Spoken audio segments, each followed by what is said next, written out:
This is China in turmoil. The world was told a story that China would save the climate, that its rise as a green tech superpower would benefit us all.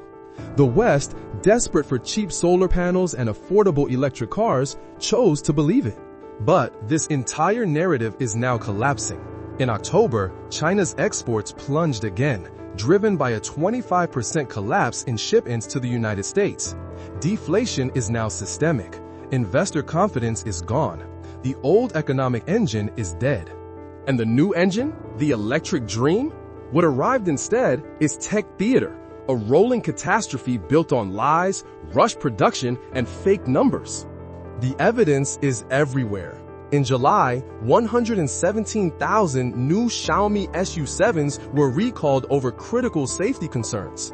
Last year, nearly 97,000 BYD Dolphins and Atto 3s were recalled for fire risks. These are not glitches. This is a pattern. It is a pattern of autopilot stunts that flirt with disaster, of cars that corrode in weeks, and of vehicles that choose flame over function. But the individual failures are just a public symptom of a much deeper rot. Let us start with the so-called king of EVs, BYD, the reigning champion of glossy ads and mysteriously disappearing complaints. One owner channeled his frustration into a viral video. I'll show you this BYD car I bought back in 2022. It has been 3 years. Let me show you how many parts I have already replaced. This door handle could not detect the car key. Replaced.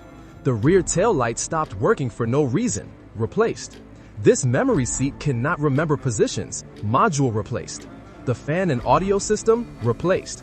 The seat's abnormal noise replaced 3 times. This car is only 3 years old.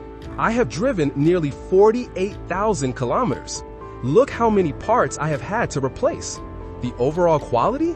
Do not even mention it. It's garbage. But for this owner, it is worse than just the money. It is the feeling of being trapped. He paid $28,000 for this car.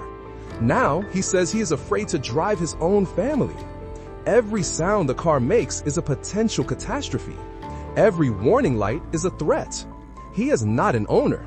He is a hostage, trapped inside a very expensive, very dangerous metal box. But the problem goes deeper than just failing parts. It goes to the core of the machine itself. A frontline mechanic recorded his own evidence.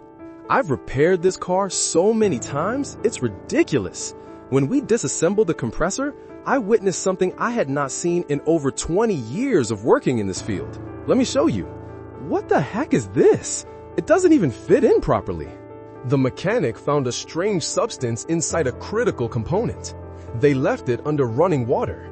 Yet, smoke kept rising from the inside, and nobody could say why. The cars are not just broken. They are fundamentally, dangerously corrupt. And then there is Xiaomi.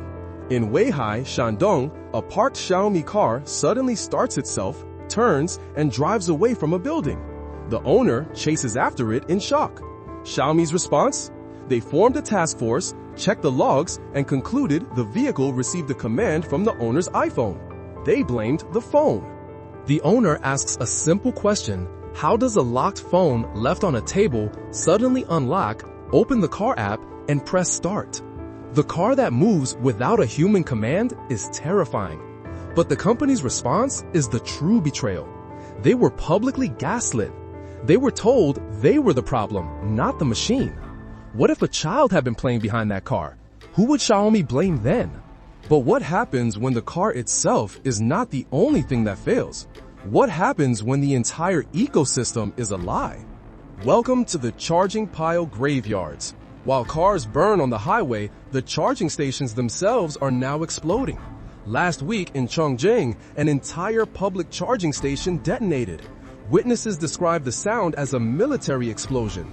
Burning shrapnel and exploding battery cells flew through the air, a chain reaction of fire that consumed 6 other vehicles. The terror is no longer just driving, it is refueling. But the greater scandal is not the fire, it is the silence. New reports reveal that up to 40% of all public chargers in some Chinese cities are zombie piles, rusted, broken, incompatible, or simply abandoned. They were built in a rush to meet government quotas, not to serve drivers. They are monuments to a policy built on failure. Ask any NIO owner. Their 5-minute battery swap promised freedom. During the recent Golden Week holiday, that promise became a 4-hour queue for a dead battery. Owners found themselves stranded, their high-tech cars rendered useless. This is not convenience. It is a technological hostage situation. You are trapped by a business model that is failing. This brings us to the final, devastating truth. Why build so many failing cars? Why build so many useless chargers? Because the EV revolution was never about transportation. It was about inflating stock prices. We introduce ghost inventory. Analysts now point to a massive, terrifying gap between the factory shipment numbers that companies like BYD report to investors and the actual new car registrations from real customers. Where did the missing cars go? They are ghost cars. Manufacturers are forcing their own dealerships to buy thousands of vehicles they cannot possibly sell. These brand new EVs are not on the road. They are sitting in remote fields, rotting by the thousand, covered in weeds, their batteries slowly dying. This is the green dream's dirtiest secret.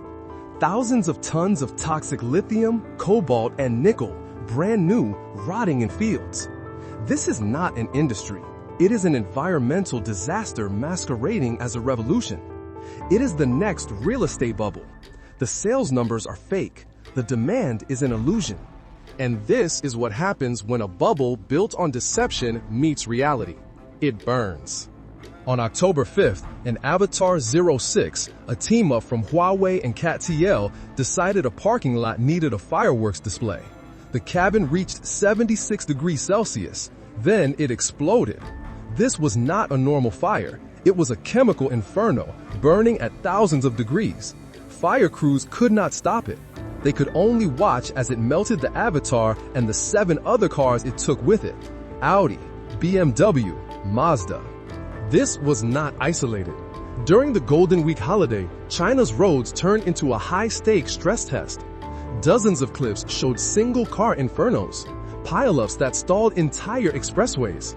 Convenience meets catastrophe.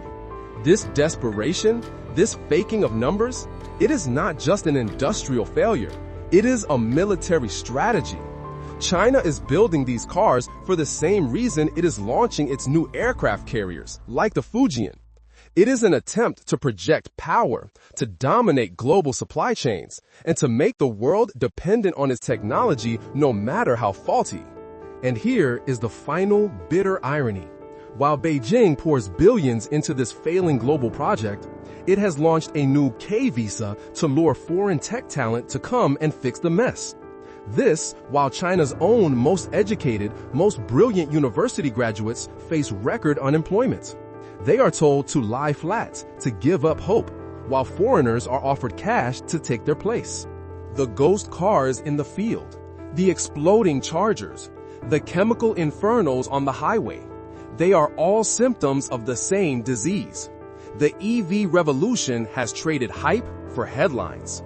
And if this is the future, it looks a lot like a very expensive, very combustible lemon.